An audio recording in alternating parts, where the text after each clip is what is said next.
Remember the hereafter, and you will remember why you are here. Remember the hereafter, and you will remember why you are here and what you are after. الحمد لله رب العالمين والصلاة والسلام على سيد المرسلين أما بعد فأعوذ بالله من الشيطان الرجيم بسم الله الرحمن الرحيم الصلاة والسلام عليك يا رسول الله الصلاة والسلام عليك يا رسول الله وعلى آلك وأصحابك يا حبيب الله الصلاة والسلام عليك يا نبي الله وعلى آلك وأصحابك يا نور الله Sallallahu ta'ala ala Muhammad sallallahu alaihi wasallam. Dear viewers of Madani Channel, welcome back to YOLO. Before we start, let me introduce our learned guests, a resident, mashallah, Shiraz Madani Bhai, our learned scholar. Assalamu alaikum wa rahmatullahi wa barakatuh. Shiraz Bhai, welcome to the show. Jazakallah khair for taking the time out.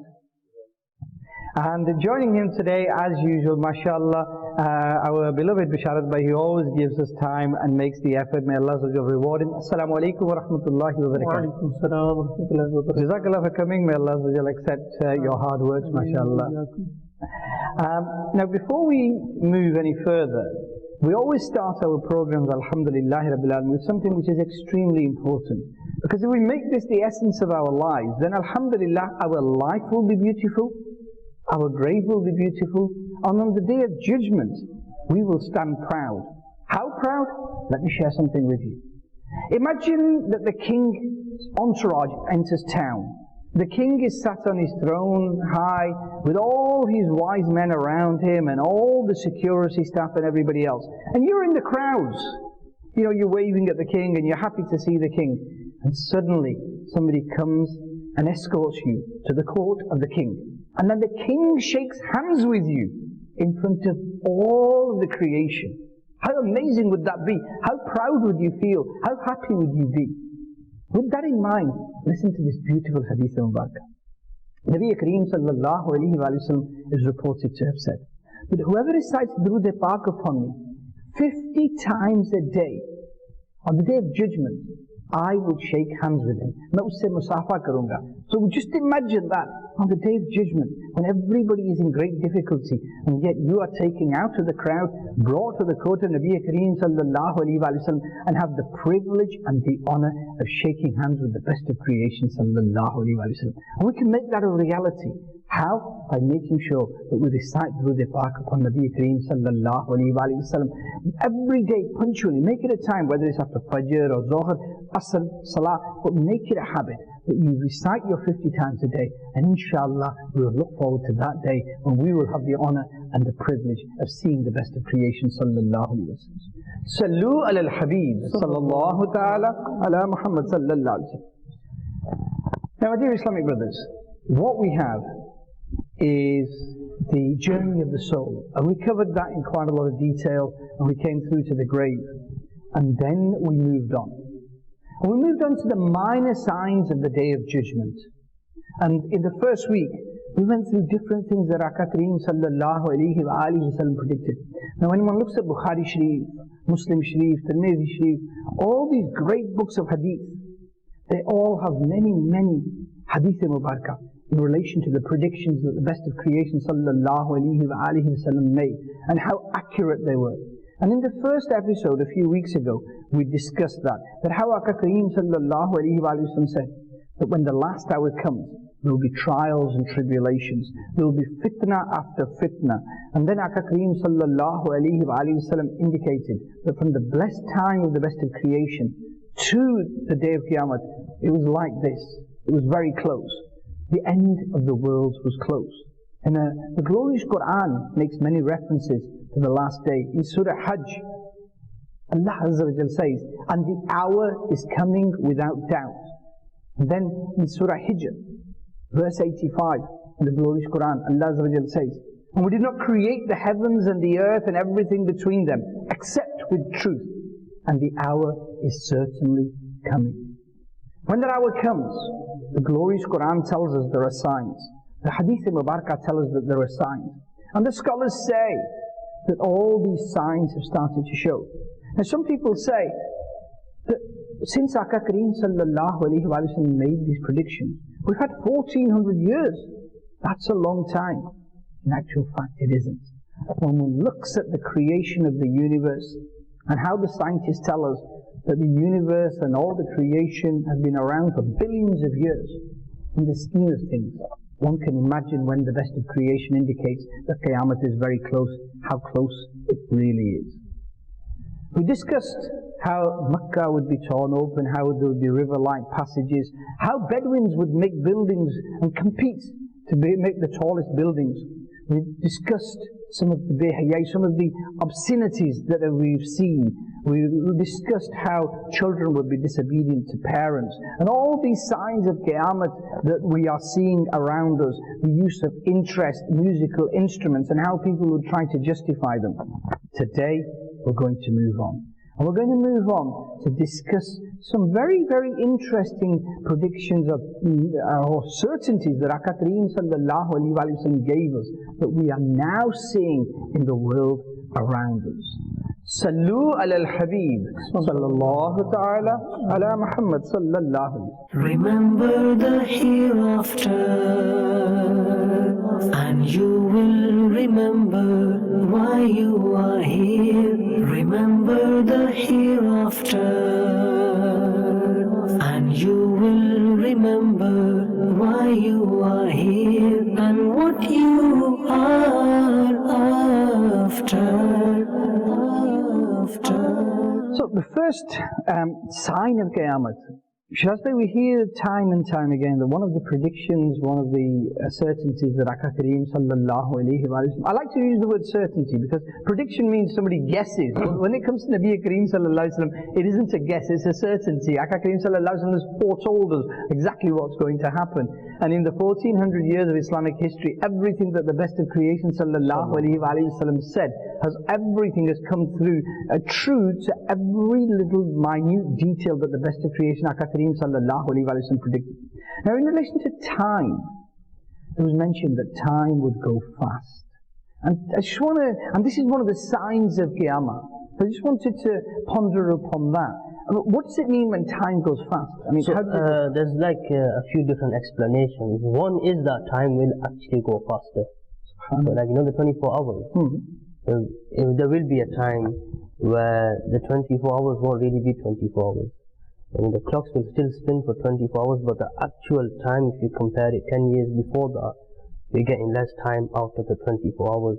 I mean, do the actual seconds tick faster? Because that's an interesting to do with one. basically astronomy, and the scientists have predicted that there will be a time where the Earth moving around and this orbit system, something's going to happen, and they could see it in the future that what's going to happen is it's going to spin around faster.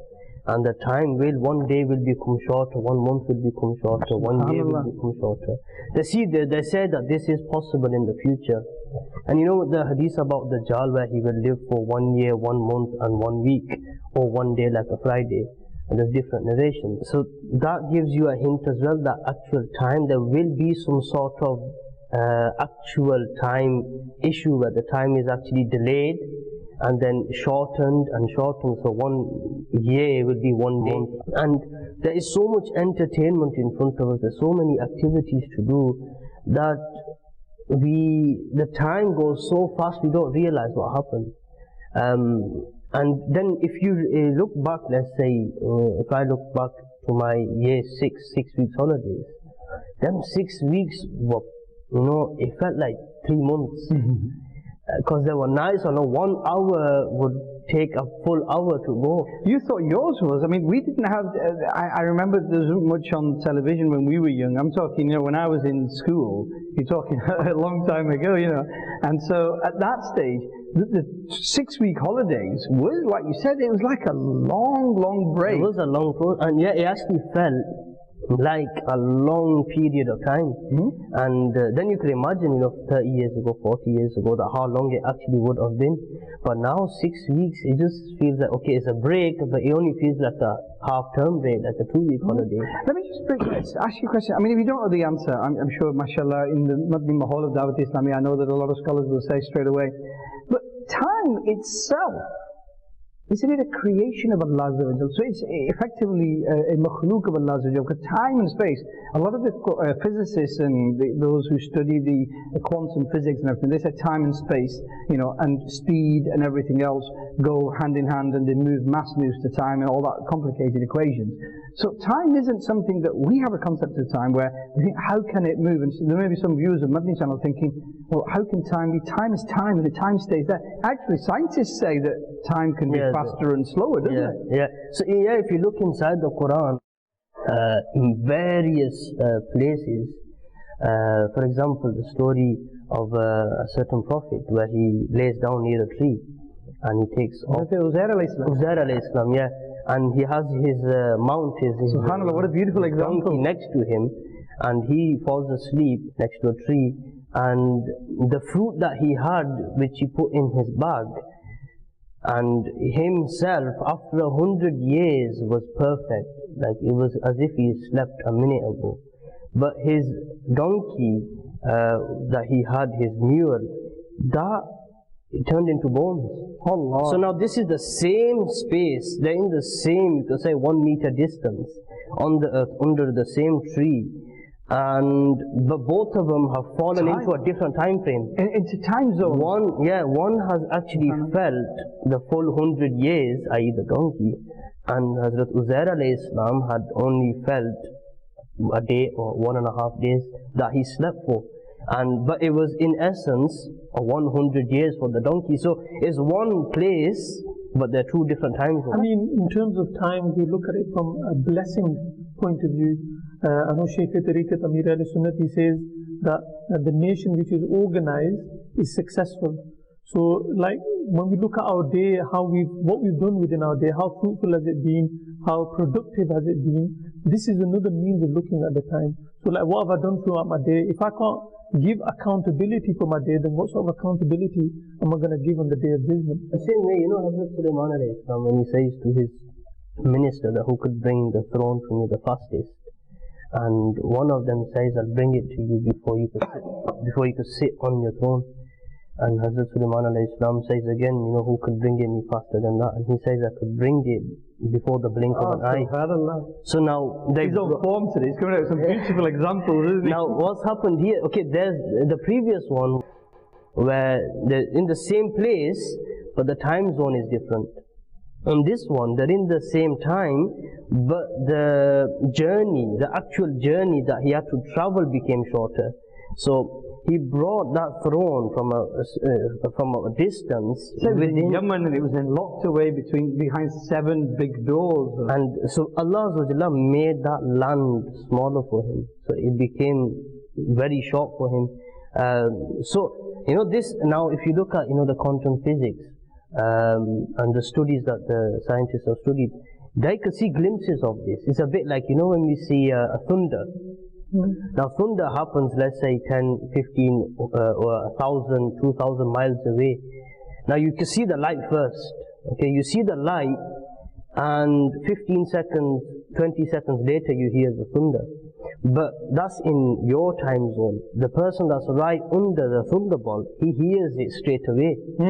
So it's the same thing. You're in the same place, but you're living in 2 different time zones. So time is a creation of Allah, but it's different for everyone. Allah can make it different for one person, however He can make it different for another person as well. If you look at Hazrat Ali radiallahu anh, before he sat on his horse, he read the entire Quran. Subhanallah. So Allah spread the time for him and made that, for us to sit on a horse, obviously we're not professionals, but it would take, let's say, 30 seconds to a minute. But in that time he read the entire Quran. And the entire Quran, if a person puts his full effort in, it takes a good, I'd say, 12 hours if he puts from start to end. Before I bring you back, I'll bring us back to the topic of the signs of Qiyamah. Taking a lead from you, I assume then that the Sahabika those brilliant people who are resting in the cave. And for them, the 300 years plus 9, I think the glorious Quran says. It was actually whatever Allah says, that they slept for 300 plus 9 years. And then the proof of that is the coins that they had when they went to get some bread from the shop. So for the rest of the world, the rest of the world was in a different time zone where time was moving differently. For these walis of Allah, the friends of Allah, time literally stopped and became a half a day or a day, or Allah knows best what. It became amazing. Now, that was a fascinating discussion, and we can carry on that in time itself. But I want to bring it back to the signs of Qiyamah, because one of the things that I've noticed as I've got older, and Musharraf Bey is probably a little younger than me, but he will remember as well. Time didn't used to go this fast. You alluded to it earlier as well. But suddenly now, it's like Monday, Friday, Sunday. The viewers of Madani Channel, will relate to this. A lot of people I speak to said years go by. Now, I had one person I was discussing this with, and he said, look, years are like months, months are like weeks, weeks are like days. And this is how it goes. And it reminded me of something I'd heard, that is exactly what the best of creation sallallahu alayhi wa sallam said, time will pass so fast. So I want you to pick that up, and how did Aka Kareem sallallahu alayhi wa sallam describe it, and what exactly? So basically, what you're coming on to there, there's one hadith where the Prophet sallallahu alayhi wa sallam says that time will go fast. And I mentioned the 3 different interpretations, but there's one more thing that comes to mind. As a person, as a human, we try to fit in so many things into one day. Because it's possible as well. For example, we could end up from one side of the country to another side of the country within a day and get back home. It's become very easy, whether it's from train, whether it's from aeroplane or even a car. So what we do as a person living today is we try to fit in so many things into one single day, and that's why we have no time left. We have a short amount of time. Even if you go abroad now and you go into Pakistan, for example, time is nice and lengthy, and you feel the barakat in the time. However, one of the possible reasons why we feel more time in Pakistan or any other warmer country is because there's no chores. We're not doing much. All we're doing is getting up for Fajr. We're spending time with family. We're meeting other family. We're not working, for example. We're not doing our housely duties, our responsibilities. We're just relaxed there. That's why time goes slower there. So what I'm trying to say, is that now what we have done is put so many things into one day. And we've overfilled our one day with so many things that there's no time left. But even then, people, a lot of people will say, I've got no time for this, I've got no time for that. But what they mean is CBA, I can't be asked really, because what they are actually doing is they are at home relaxing, because their full day is they've spent doing one thing, another thing, third thing, and they've got no energy left.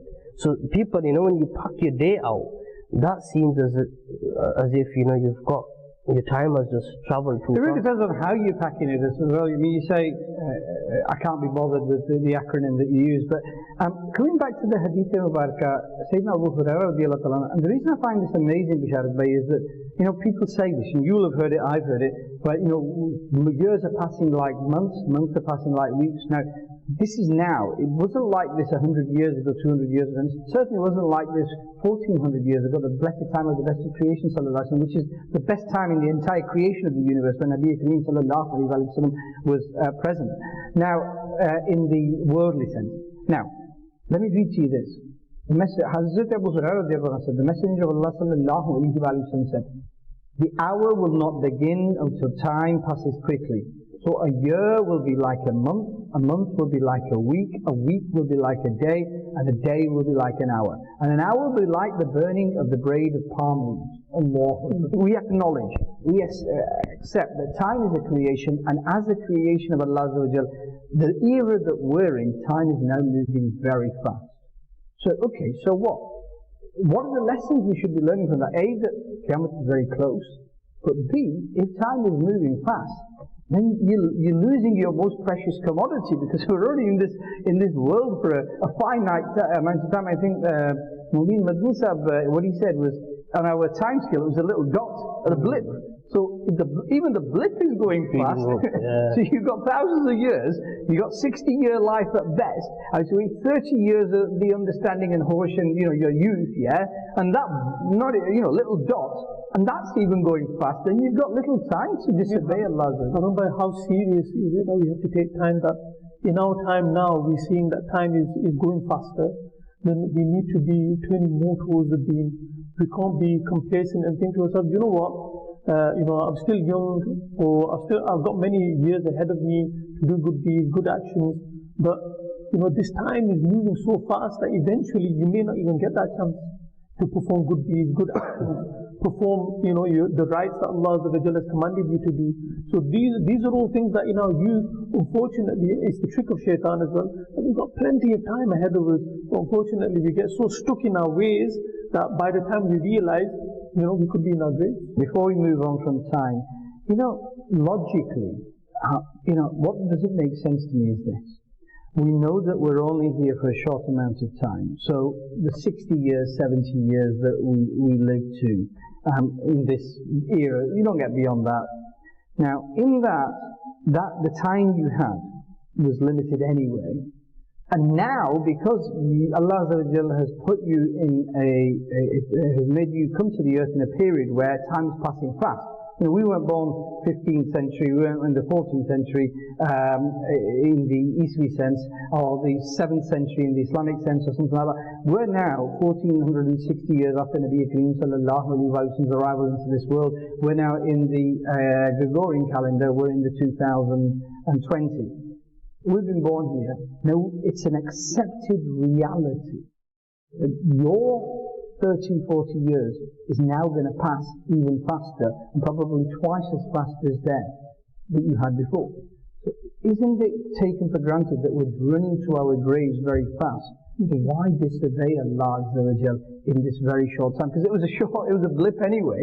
Now it's even shorter, isn't it? We're going to move on. There are other signs. The next sign of Qiyamah, another hadith from Nabi Kareem sallallahu alaihi wasallam, which ties up with this as well. Because time's going faster, and yet there's less. People should be more worried about doing good deeds, but less. Yet they're not. They're thinking, YOLO. You only live once, so enjoy it. And they think that once means when you're born to when you die. And obviously, over the last 12, 13 weeks, we've given them a reality check, not from what we thought, from what the glorious Quran and the beautiful Hadith of Mubarakah said.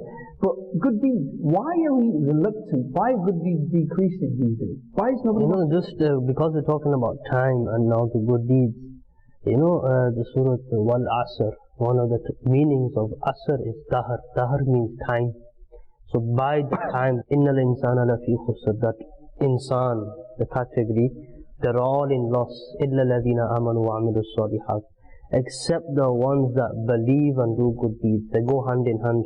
We mentioned this in the first few silsilah, that belief and good deeds have to go together to be the successful one. You can't have just belief and not the good deeds. You have to have both hand in hand to make success of yourself. Otherwise, you fall into the category where all of humans are in loss. So, question: why are we doing less good deeds even though we have less time? That story of I think it was Hazrat Musa alayhi salam, where a woman says to Hazrat Musa alayhi salam that I have two sons. One of them passed away at the age of 500. And Musa a.s. smiles and says that there will be a time where people will live till about 60 or 70. And you are complaining about 500 years. And she was shocked. She says that, O Musa a.s., that will these people, will they have homes? Where would they live? And he says that these people would have stronger homes than us. And because remember, in them days they would live in huts, made out of straw. And so she says that if I was in that time, I would find the shade of a tree and spend my 60 years in sajda. Allah. This is that woman who has a lifespan of what, 500, 600. You know, if we knew that we will live for 500 years, then it makes sense to, for example, start up a small business, and that will, you know, make us relax for the rest of our 500 years remaining. But we only have like 60 years. And if you rewind it back into Musa Islam's time, a 60-year-old person is a toddler.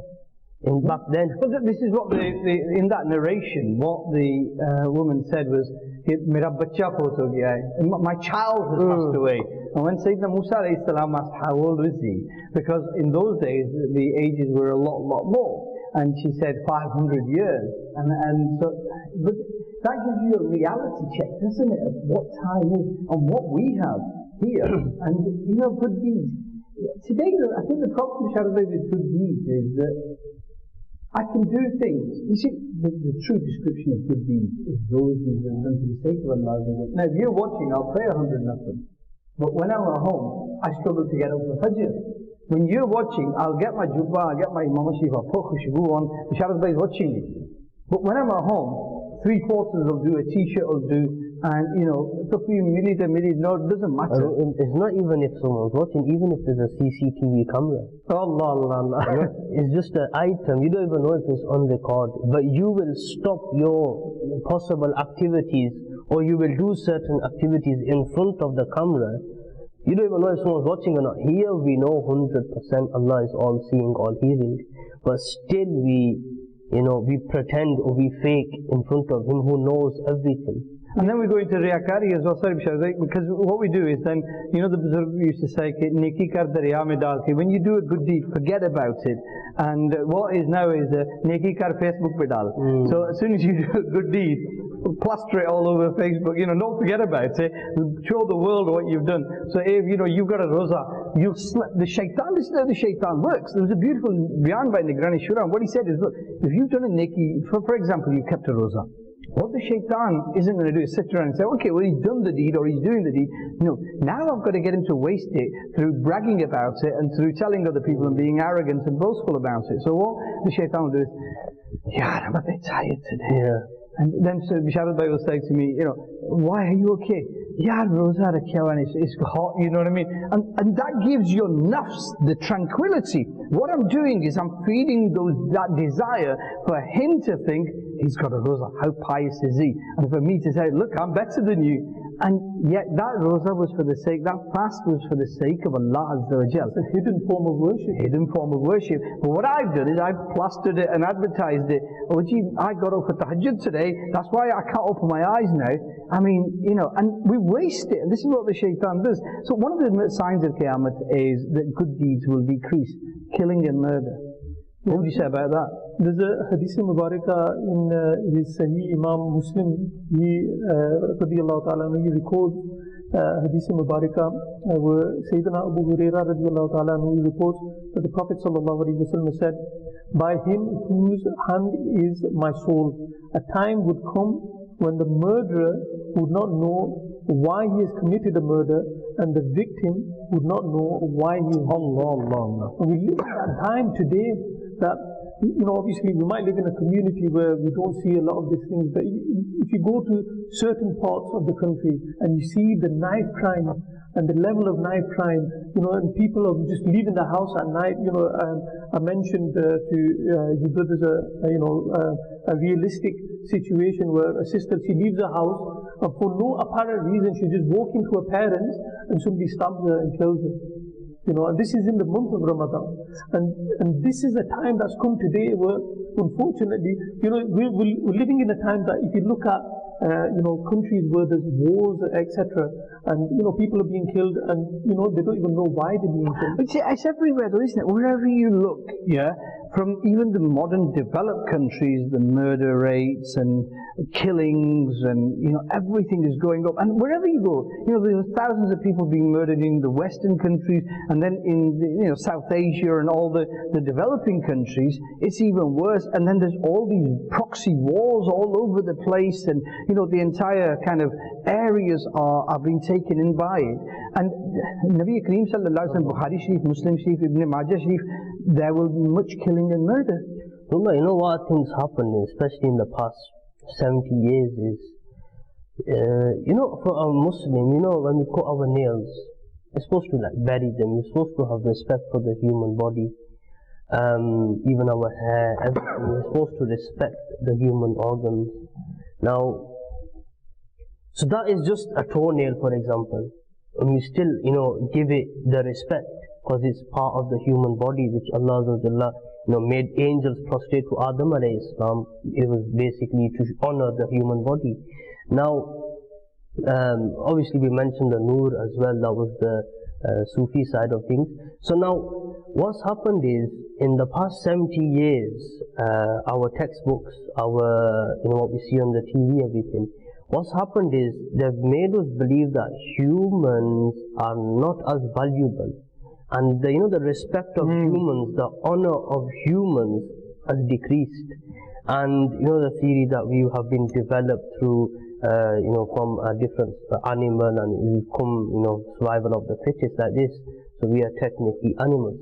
Now what's happened is, that has given justification to some people, and has made them think, okay, if we're all animals, then, animals kill each other. Some animals, obviously they reject, there are different, obviously, these what do I call them, absolutely stupid theories. I can't think of a better word right now, because what they say is that we're all like animals and we do that, whereas Allah created insan to be ashraful makhluqat, the best of creation, and ahsanut taqreem, surah, what Deen says that in the best of forms and everything else. But what we've done is we've taken that, and it's just the greed, but some of this murder, it's not even greed, it's just senseless murder, isn't it? Yeah. Senseless killings. I mean, one thing that a lot of viewers will be thinking, well, this has happened over time. It hasn't. I remember speaking to my grandparents, and Qibla Walsa was there as well, and they used to tell me that, 50, 60 years ago, if in the whole of Kashmir, and those brothers who were from Kashmir, they relate to this, all the elders will, if there was a murder, one murder, for months and months and months, it was almost like a shockwave to the whole of the country that there's been a murder. And how can it be? And police investigating. It used to be a big thing, and everybody was in shock and awe, and toba, and istighfar, and thinking, how could this happen? And these days, if you listed the number of deaths and murders and killings, it's just phenomenal. And that's happened in the last 50 years. So we have taken, just by that hadith al-Mubarakah, we've taken a big step. I mean, look at the different, killings in Burma and Syria and everywhere else in the world. Just generally, the amount of people that are dying, one has to look at that and say, well, and there's another prediction that Aka Kareem sallallahu alaihi wasallam made. And if one looks at the number of casualties, or number of victims that are dying unnecessarily, we must be close to Qiyamah. And there's a booklet of Amir Ali Sunnat just about respecting a fellow Muslim, and it was the respect of a Muslim is even greater than the blessed Kaaba Sharif.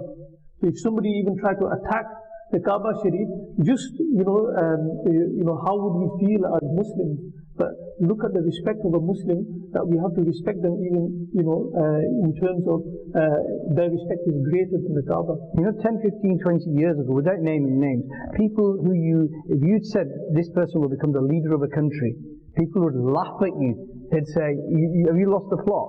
And yet those very people, not just one, many, many people like that, who, in those terms, people would have said, nobody would have him as a servant. And yet, look at what the best of creation ﷺ predicted, that these types of people will become leaders, and it's happening over the world. Like, we haven't got time to discuss that one, because I wanted to come to the last one, which is very, very important. Honesty will be lost. In this day and age we're living, if 10, 15, 20 years ago I said to you, here's a pen and paper, write down the names of 10 mukhlis, sincere people who are honest, truthful, reliable, that you can trust. You would have taken 5 or 10 minutes, you would have written down 10 people. If I give you the same piece of paper and the same pen today and say, write down the names of 10 people, you'd struggle. I mean, why? What's happened in the world? If you look back at Hazrat Sufyan radiallahu anh, he was a non-Muslim at that time. And the king, he calls him and says, who is this person? And even though he was the greatest enemy of the Prophet at that time, he couldn't even lie, because he was the leader of his nation. And now the leader of the nation, even though it was like a big, thing for him, he wanted to say something negative which he couldn't say without lying, so it had to be a lie. But what we learn from that is that even the people in the past who were at that point not believing and had a lot of hatred for another person, even they couldn't lie because of losing the dignity and honor that they had. And especially being a leader of the Makkans at that time, he couldn't lie. And he had to say today everything. the biggest lies are the leaders. Yeah, and the same, for example, now if a person is monitoring a system and he gives authority, he's in a place of authority. If he gives authority to a person who is non-suitable, that is coming into that same category, that you've given that responsibility of that certain thing to the wrong person. This is the sign of judgment day, giving responsibilities to the wrong person, someone that is not befitting that responsibility. I mean, look at you see stories, even on through social media or anything like that, and you see that Muslims are being painted in a certain picture where, committed a fraud, dishonesty in terms of, stealing and things like that. And we come to an age now where, a Muslim should be a sign of a person being honest. But unfortunately, when you look at certain individuals, or it could be certain parts of the community, we're being labelled as people who are fraudsters. We're being labelled, the prisons are full of people who have committed fraud. Sorry, you must have heard that story Khalid Bhai tells us about the taxi driver where his meter stops I was just working. thinking exactly that the story, meter stops and I was just going to regurgitate. You tell us. No. But basically, what Khalid Bhai says is that there was a taxi driver, I think he was in Manchester, and he picked up two couples, and he dropped one off, and the fare was £6. And they paid £6, and then he went and dropped the second couple off, and they looked at the meter and it said £12. So they took out £12 to give him, and he said, no, actually they've already paid £6. This is the total fare, so you only need to pay £6. So he gave £6 back, and they looked at him and said, are you Muslim? And he said, yes. And he said, why? He says, because usually the Muslims aren't honest, but you've been honest with us. And this is a wake-up call for us of how bad things are getting. We had a lot to cover today as well. We wanted to go into the dishonest behavior of people generally at the time of Qiyamah. We've got cheating, we've got disappearance of knowledge, ignorance, wealth, abundance, immorality, how Bihiyah has come. And then we had Shiraz Bey's favourite, the mountains of gold on the river Euphrates. We've got a lot to come. I think this is the second one. We haven't got through very much today. I think we're going to have at least another 2 silsilas on the minor signs of Qiyamah at least. Inshallah, we'll be going through those. Viewers of Madani Channel, today what we've learnt is that time is very important.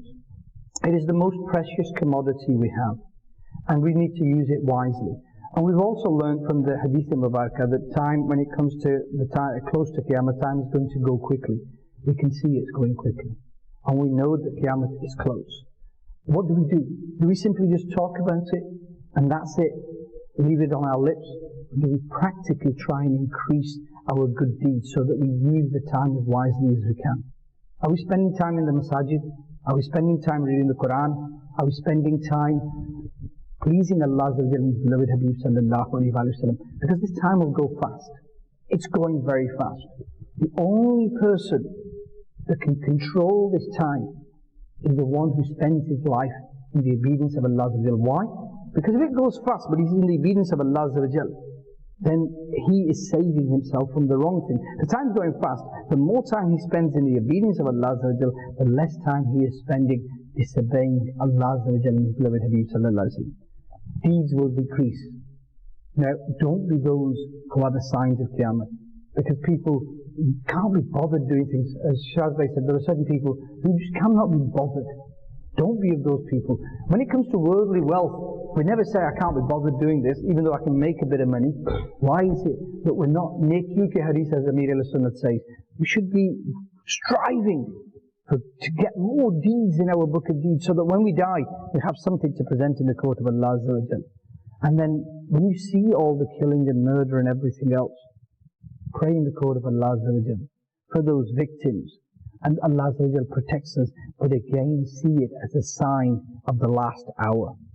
And be honest, because as Muslims, one of the greatest etiquettes, characteristics, and one of the greatest attributes that the best of creation sallallahu alayhi wa taught us was a Muslim is always honest. A Muslim doesn't defraud. Karim said the one who cheats is not one of us. So we don't want to be of those signs of the Day of Judgment. Inshallah, we will continue this next week with YOLO. We've got to move on to our social issues section, which is a very important one and tied into some of this, inshallah. Sallu ala al-Habib, sallallahu ta'ala ala Muhammad, sallallahu alayhi wa sallam. Remember the hereafter, and you will remember why you are here. Remember the hereafter, and you will remember why you are here and what you are after, and what you are after. Today's social issue that we're going to discuss is something that we all suffer from, whether it's a lot or it's a little, but we do suffer from this. It's a bad habit.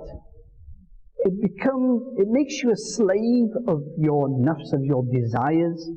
It makes you go astray. You're never happy. Even though you have many blessings of Allah Azza wa Jal, you forget to thank Allah Azza wa Jal because you're always looking for more. It's this desire that never gets fulfilled. You know, you go through your life and time, as we discussed earlier, passes very fast. But you're always complaining. You're never content. And you never have the courage or the thought to think beyond this circle of greed.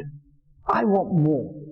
This greed, dear Islamic brothers and viewers of Madani Channel, is a curse. It makes a person blind. It hides his wisdom. It takes away the enjoyment of life. It takes divine fear out of your heart. And a greedy person sees everybody as his enemy, even his relatives. So he doesn't build relationships with them. He sees his children as enemies. You know, then this greedy person, he just blames. He just has hatred for everybody. Mischief he creates. He has difference of opinion. And all of this is based upon the desire to want more.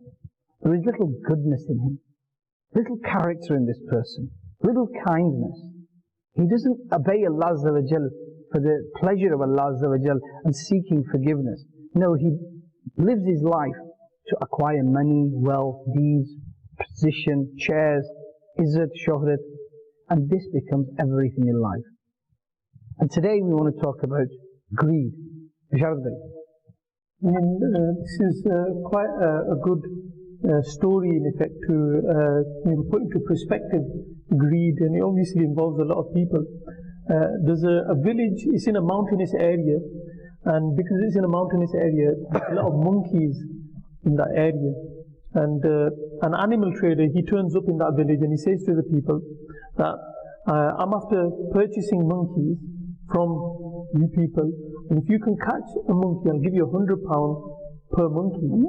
So these villagers are like, well, this is like free money because we're surrounded by monkeys here. So off they went out, collecting these monkeys, catching them, and eventually, they got them in large numbers, and they've taken them back to this trader, and they've traded, monkeys in the thousands. So obviously they've made a lot of money now. But the trader then he returns back and he says to him, the last time I came, you gave me a lot of monkeys in the thousands, but obviously the ones that evaded you, the ones that you couldn't catch, they were a bit more trickier. So what I'll do is I'll give you £200 per monkey, if you can go out and catch these, monkeys that you couldn't get a hold of the first time, and this is how much I'll pay. So again, the villagers, they go out, they go and catch these monkeys. And eventually what the trader does, he has a massive cage and he puts all these monkeys into this cage. And before he goes off, he needs to go off somewhere. He says to the villagers one last time, he says, look, obviously you caught me, in the thousands now, I've got all these monkeys. But obviously there is a few more left in this area, and the ones that you couldn't catch, they must be, expert type monkeys. So So these ones, I'll give you £500 per monkey, go out and catch them. And obviously the villagers had caught them in the thousands, there's only a few left. So eventually they went out and all they could find was about 9, between 5 and 9 monkeys. So what did they do? They returned and the actual trader, he's gone away. So they meet the servant, the person who's looking after these monkeys for him.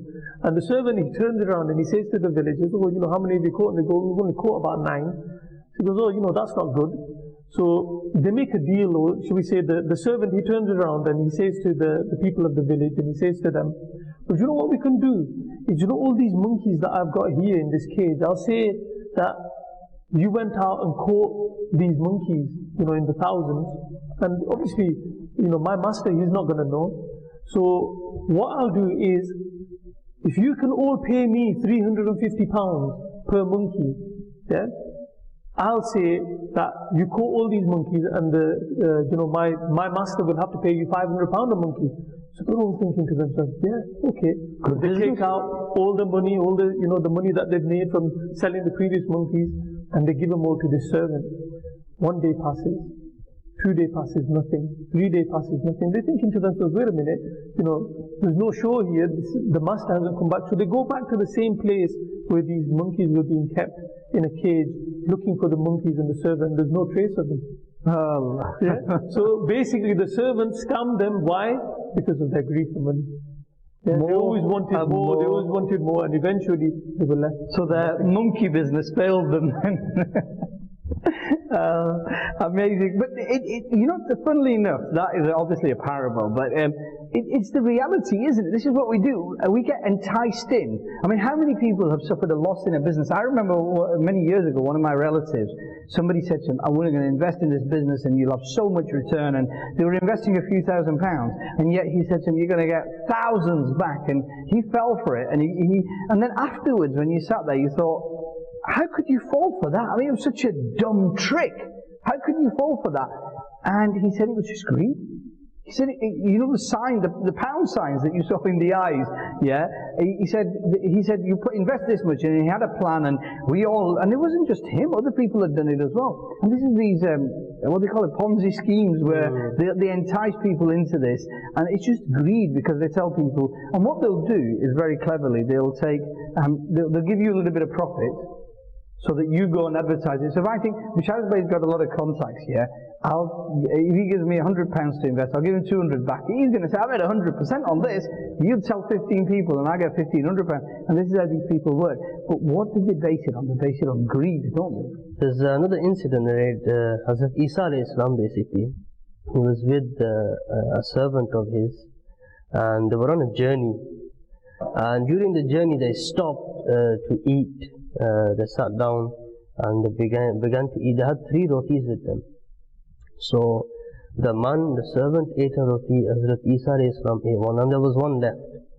And Isa alayhi salam, he's gone towards the river to drink some water. And when he's come back, the 3rd roti is missing. So he asks the man, where's the 3rd roti gone? And the man, he says, I don't know. Even though that man himself, he actually takes this 3rd roti. And he says, okay. So they carry on walking, they continue the journey, and they've seen 3 deers, the mother and the 2 lambs basically.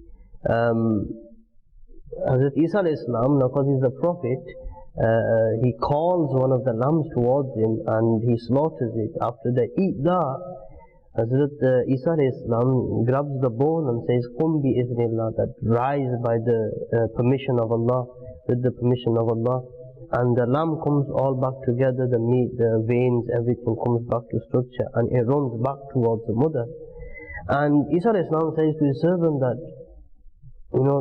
by the one who has given me permission, i.e. Allah, to perform such a miracle, tell me who took that 3rd roti.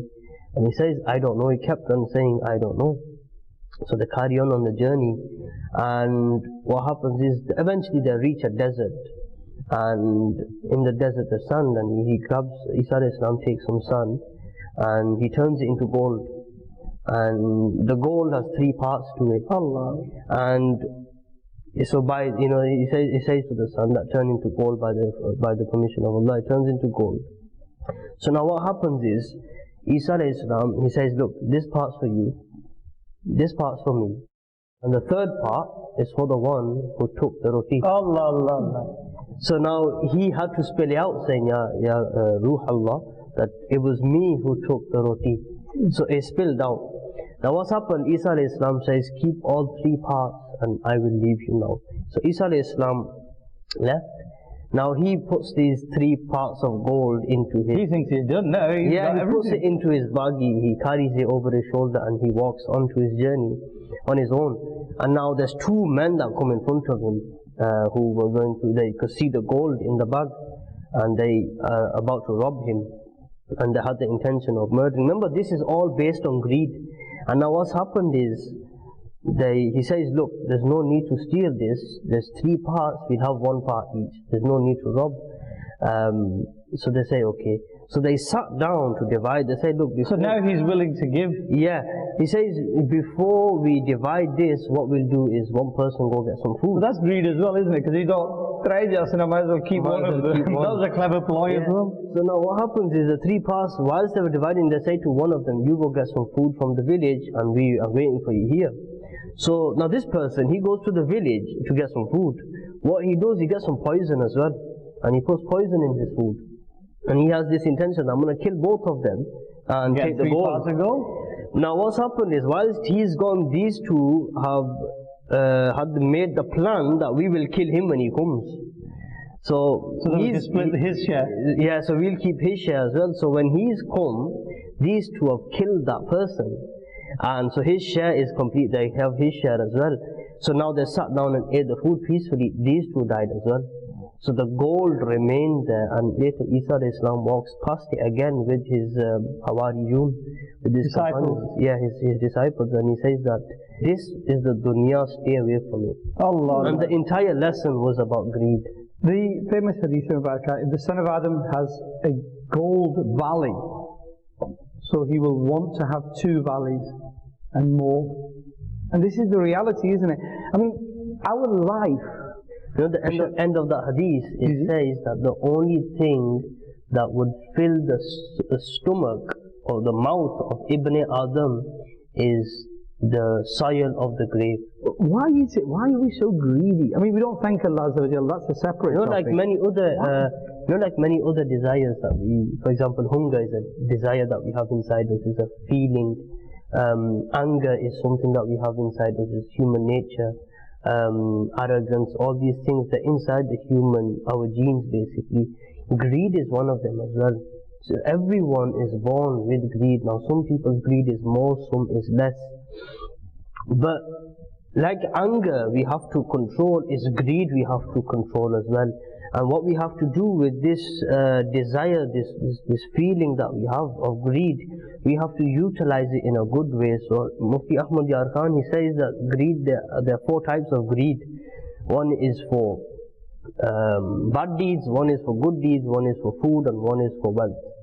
So four things that he has divided it into.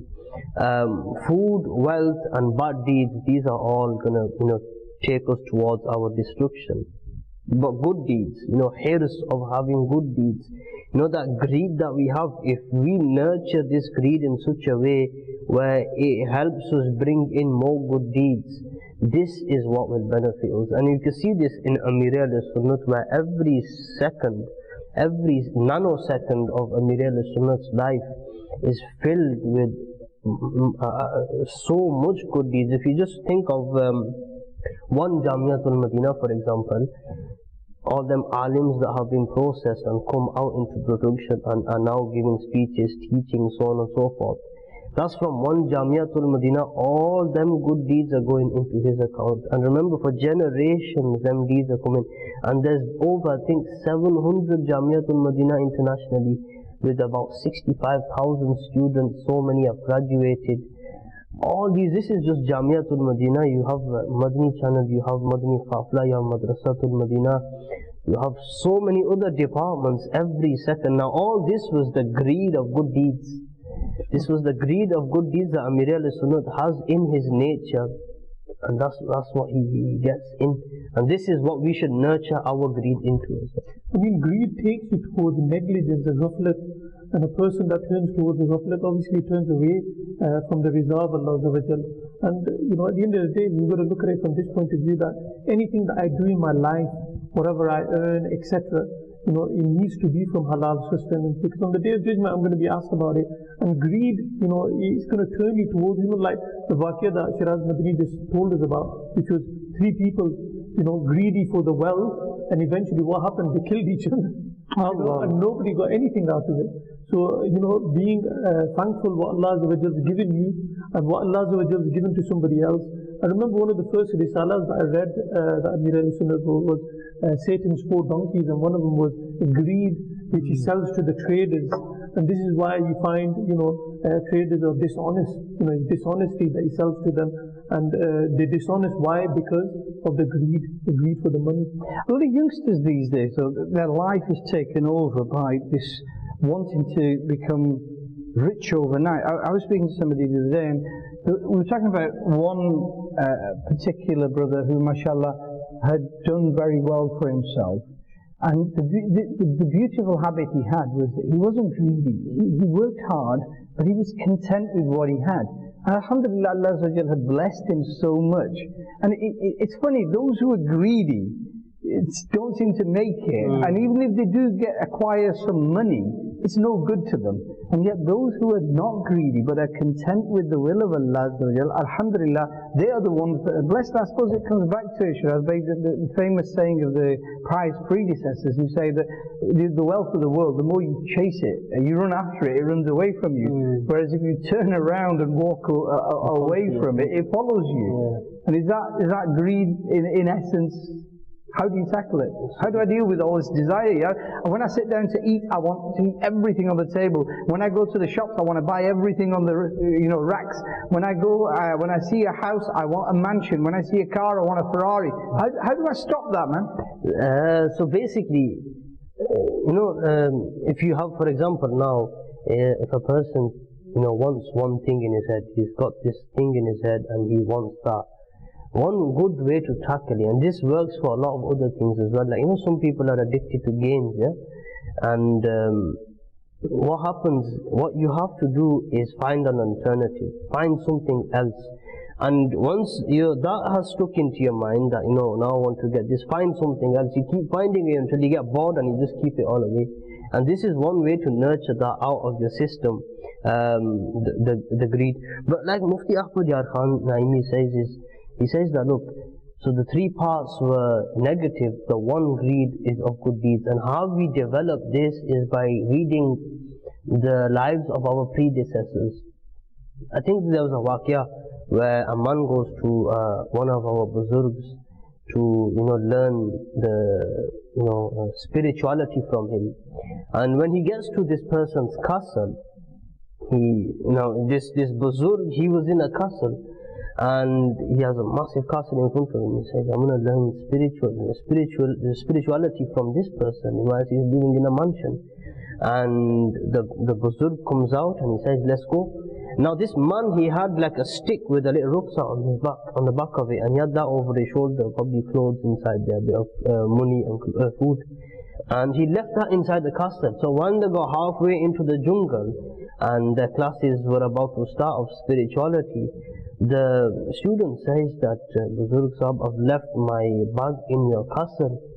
And he says that, look, that castle, I've left everything of the castle and whatever's inside it behind, and you can't even leave your little bag behind.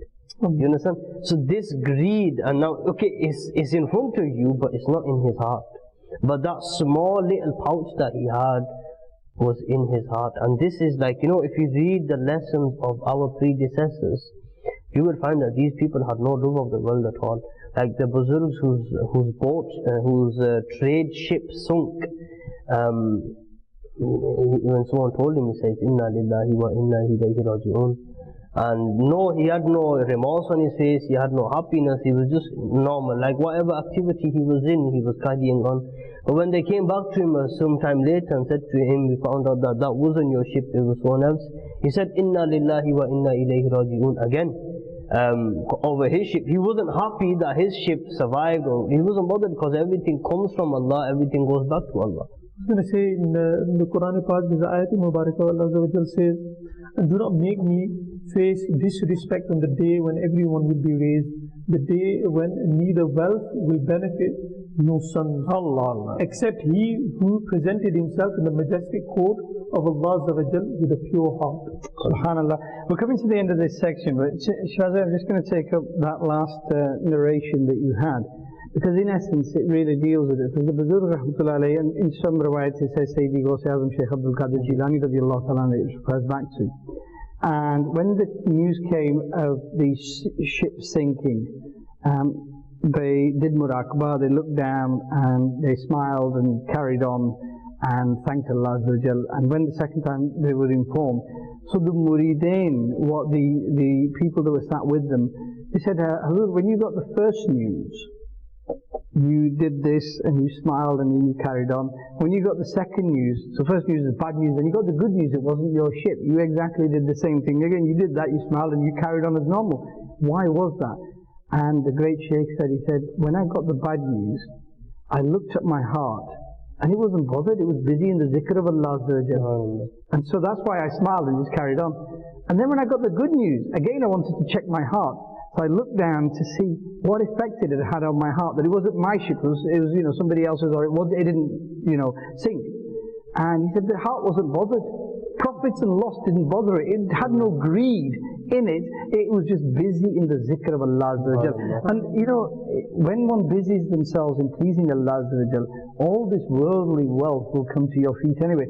I'm going to finish this section very quickly to come to the Madani recharge. But there was a Buzurg that I met, I was in about 14, 15, and they said to me that the nur of Allah is like a light of guidance, and the world is like a shadow. And said, if you turn your back to Allah and the nur, and you walk towards your shadow, what happens to it? It walks away from you. And the more you try to catch it, the more it will run away from you. And eventually you'll go so far that you will be away from the nur and be lost looking for the shadow, and you'll never find it because you can't find it. And that's dunya for you. And I thought, how true is that? But then they said something really, really amazing, which for the last 30 years has stuck with me. They said, Beta, what happens if you turn around and face the nur and start walking towards it? And when you turn around and walk towards the nur, what happens to the shadow? It follows you. If you turn towards Allah, if you read your namaz, you pray your Quran, you're sincere in the court of Allah, you serve your parents, the world will come to your feet. Because as you walk towards Allah, the shadow will walk towards you, and the dunya and everything else will be around you. You will get it, but because you don't want it, you're not chasing it, Allah has gifted it to you, and that's the test. And I suppose what we do is we spend our life chasing it, never get there. And we look at this blissful life where, well, when I'm 50 or 60, I'll retire and I'll have a blissful life. We don't know what it's going to be. You live life as you go along. And the best way to live life as you go along is in the obedience of Allah, not greedily chasing it. That's a message as well for the youth today, where they say, well, wait a minute, everybody's doing this. Everybody's, chasing the dunya, everybody's Bher chal, as they say. Yeah. So, what's wrong with me doing it? But, like you mentioned there, alhamdulillah, follow your life, or spend your life in the obedience of Allah, and inshallah, you'll see success. Well, a beautiful section. We could talk about that for hours, but I've got a couple of minutes left. We're going to move to our Madani recharge, inshallah, which we always have at the end of the program to finish on something really special. Sallu ala al-Habib, sallallahu ta'ala ala Muhammad sallallahu alayhi wa sallam. Remember the hereafter, and you will remember why you are here. Remember the hereafter, and you will remember why you are here, and what you are after, and what you are after. Now, we've talked about different things. We've talked about the minor signs of Qiyamah, we've talked about greed, and then what's the solution? Well, the solution is something really special. You know, Allah has placed something in the world which is a solution to everything, which is perhaps the essence of, if I called it the essence of our existence, I wouldn't be wrong. There were, great devotees who taught us what this meant. Sayyidina Usman Ghani radiallahu ta'ala is sat at the door of Masjid Sharif, and he sends for a piece of mutton, a certain piece of the lamb. He eats it, he gets up, offers salah, doesn't make fresh wuzu, just goes and prays salah. And then when the companions say, why? He says, when I saw the beloved Habib of Allah Azza wa Jal do exactly that, so I've just copied exactly what he's done. There was a companion, and again it was referred to as Hazrat Usman Ghani radiallahu ta'ala, where he was in a desert and going around in circles around a particular point. And they said, why are you doing this? He said, don't know. All I know is that I saw the beloved Habib doing this, and that's why I'm copying him. While making wudu, look at these people, amazing. While doing wudu, Hazrat Usman Ghani radiallahu ta'ala smiled, and when asked, why have you smiled? He said, I don't know, but I saw the beloved Habib sallallahu alayhi wa sallam smile, and that's why I'm smiling. And this is the love. Their life evolved around not greed or anything else. Their life evolved around Nabi Kareem sallallahu alayhi wa sallam and Aka sallallahu alayhi wa sallam's adab mubarak, Aka sallallahu alayhi wa sallam's characteristics. And this is what we need to make our life. If your life is filled with the love of Rasulullah sallallahu alayhi wa sallam, then everything else takes care of itself. And whether we are on the road to the minor signs and the major signs of Qiyamah, or whether it's the worldly life that takes over, if you fill your life with the love of Nabi Kareem sallallahu alayhi wa sallam, then that is such a cure, such a remedy, that it will solve all your problems, get rid of all your difficulties, and be a barrier against all calamities. We have to leave it there. We've come to the end of our program. Alhamdulillah Rabbil Alamin, we've discussed a lot today. May Allah give us all the ability to value our time and to appreciate the times we're in, and spend our life in obedience of Allah. Protect your salah, read the Quran, read the commentary, and know who you are and where you're going. Sallu ala al-Habib sallallahu ta'ala ala Muhammad sallallahu alayhi. Remember the hereafter, and you will remember why you are here. Remember the hereafter, and you will remember why you are here and what you are.